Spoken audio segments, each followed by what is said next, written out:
This next question is about water cooling liquid. If I understand the question correctly, I believe this person is asking about how often should they change or have to change the coolant or water in the custom water cooling system. Well, you really don't need to replace it that often, but you do need to check it every now and then to make sure that it's topped up.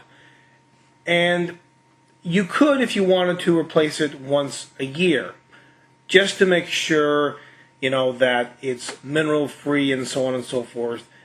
You could do it once a year. It really doesn't call for that, but you can at least do it once a year. You can do it more if you want to make sure that the coolant or the distilled water is free of minerals and that type of thing. And if you notice that there's any kind of buildup in the system, of course, replace the coolant.